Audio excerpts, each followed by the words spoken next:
I know, that title's kind of bold, ain't it? Why do Colt Percussion Revolvers suck? And I'm going to share that with you. I'm talking about these. Not just 51 Navy, but any of the open top type Colts. Hang with me, and I'm going to explain why that's a true statement. Okay.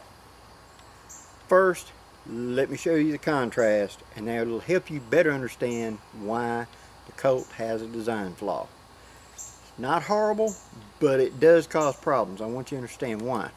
So let's look at the opposite. Let's look at the Remington and why the Remington does not suffer from this problem. And everybody said, well, it's the top frame. Yes and no. Okay. First off, they have basically the same idea of lock work. Yeah, their dimensions are different, but it's basically the same idea.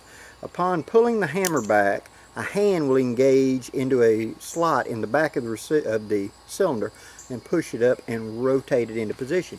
And then a bolt pops up from the bottom that locks into these notches in the cylinder and therefore locks it into place. That is the same basic idea. But how it goes about it is slightly different. Now when you put the Remington on half cock and it spins just like that, if you notice there's very little forward to back because the back of the cylinder is against the frame. The front of the cylinder is against this part of the frame that comes underneath the barrel that indexes. So this is a precise size right here. It's limited. When you pull out the base pin and you drop it out, you can better see here that this is where the front of the cylinder sits. This is where the back. And when you look in there, you can see that it's got the slot for the hand right there, but it's a flat base. Now when we look at the back of the cylinder, see the back of the cylinder is a big flat, and it's got these cutouts that are scooped out into the metal. Okay? The front of the cylinder right there has the place that it bears on that component. And this allows the cylinder of a Remington to have very little what was called end shake, front to back. Okay? Now, here's why the Colts do suck. When you go back and you look at the early Colt design, and we're talking about the Walker, the first model, the the Wells Fargo, that type deal, those pocket 31s, they had a different locking bolt on them. Now here is the 51 Navy, classic Colt design, and when you put it on half cock, it rotates just like the other one, and it has the same idea of as the hammer's pulled back, the hand reaches up, engages the back of the cylinder, rotates in position, and a bolt blocks up. There is no top strap, but that's not the problem. The problem is an improvement Colt made, but it caused other problems. If you look right there, those notches are rectangles. They're not round. And when you look back at the old Walker and the pocket revolvers and the first model, it was a round peg that came straight up and locked into position. Now, how was that a disadvantage? Well, if it wasn't lined up just perfect, when it dropped up and it hit, it would batter up that round hole in the cylinder that it locks into. But the other disadvantage was, upon firing on recoil, it took so much of the recoil directly into that part. Now, let me explain that.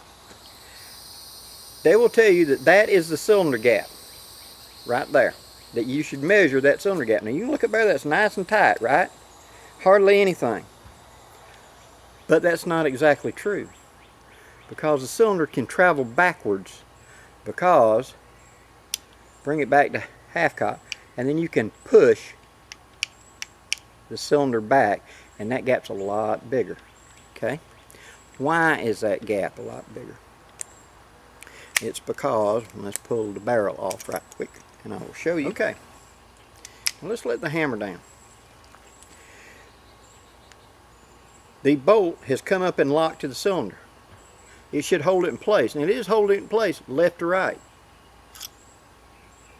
but it's beveled to the front and the back, and that notch right there is beveled to the front and the back. So with the hammer all the way down, I can put the cylinder in place. Can't do that on a walker. You got to pull it back because that bolt's got to come down. Otherwise, it's going to keep the cylinder held in place. And it was more like an actual bolt back then coming up and locking the cylinder. Well, upon firing, the hammer falling, bam, and the force is applied, that cylinder wants to go backwards. And let's look at the back of the cylinder on the Colt. See those teeth sticking up right there for the ratchet? Now look at the back of the frame. Right there, there's that raised ring that ratchet runs inside of, and that ring is what's setting, we'll call it the headspace, from the back of the cylinder forward. But if you look at some of the cheap brass ones, and then you pull this out and you look inside of there, or inside of that ring, you'll actually see teeth marks. Because upon firing, since that bolt does not hold the cylinder anymore, the cylinder runs backwards. Bam! The hand is pushed back and the bolt is cammed down violently. And you wonder why hand springs break, and when you break the trigger spring, bolt spring, it's usually the bolt side that's broken. It's because that violent coming back slaps down that trigger spring, slaps that hand spring backwards as that cylinder violently recoils upon firing, and it goes back in, and that allows gas to escape at the top. So you get a bigger flash there. But the important thing is it breaks the trigger springs and it breaks the hand springs because of that running backwards. Now, Colt and them went to this because when you go and look at the original walkers or any of the reproductions that's fired a lot, and you'll look at that notch in the cylinder and it's elongated where the bolt is hitting the front of the notch in the cylinder. The cylinder's trying to recoil back, but it's pinning it in place and it keeps the bolt there. It doesn't go down, and it's not going to break that trigger spring as easy because it's holding it locked. See? It also means that the hand spring doesn't break as easily because that cylinder is not recoiling violently backwards nearly as well. But when you go to the lock work, like it's on this 51 Navy and all the later Colts of the 60 Army and all of them, that is designed so that cylinder can be pulled off and put on without having to cock the hammer to do it. On a walker, the first, you got to pull the hammer back, get it out, because otherwise that peg, the bolt, is stuck up in that slot of the cylinder and doesn't move. So, in review, why do Colt revolvers suck? They suck because they break the trigger springs, they break the hand spring, they cause more wear on those parts because the cylinder goes in and out like that.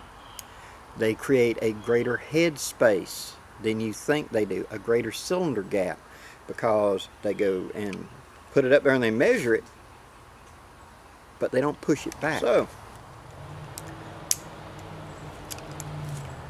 when people tell me, oh, I have a such and such cylinder gap, my first question is, did you cock it?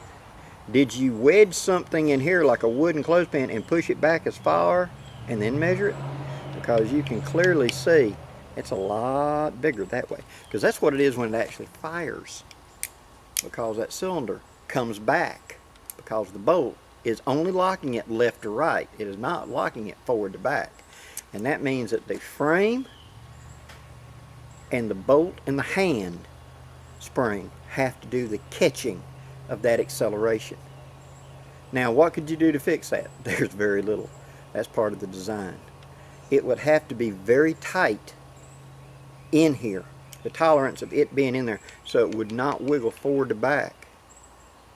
And then it wants to bind up when it gets hot and it expands, or it gets fouling. So it's just a little flaw of the design, a flaw that the Remington does not share because of that big flat back of the cylinder riding flat on the frame keeps it from recoiling back. And so you don't hear that much about broken trigger springs on Remingtons or broken hand springs on Remingtons nearly as much. Yes, they can break. Quite often that's where they get fouling down in there and it rusts, and then you go to cock it and that spring's kind of rusted in place and it breaks. But on the Colts, it's a very common problem. So what would I do? Put the modern piano spring in it. Get the ones that is set up to go into the single action army. If you'll contact Wolf Springs and look for one to go onto the Clone Imports Pieta, if you have a Pieta, or the Uberti, and the difference is how long they are. And what you're going to do is just simply replace that bolt trigger spring with the round spring. They don't break nearly as easy. In fact, I've never broken one, to be honest, and I have replaced them on a couple of mine. The hand spring, that's just one of it. If you go in there and make sure that there is no burrs or nothing to catch that spring so it can just recoil, so to speak, it rarely breaks. But if there's burrs in there, so that violent hit causes that handspring to work a lot, it snaps off. I want it to just bend, and if there's no burrs for it to catch, it'll just go into the hollow and come back like it's supposed to. Hope this gives you some ideas, guys. Please leave any questions or comments below, and thank you very much for supporting my channel. Till next time, I'm Blackie, wishing you safe journeys. Have a great day, guys.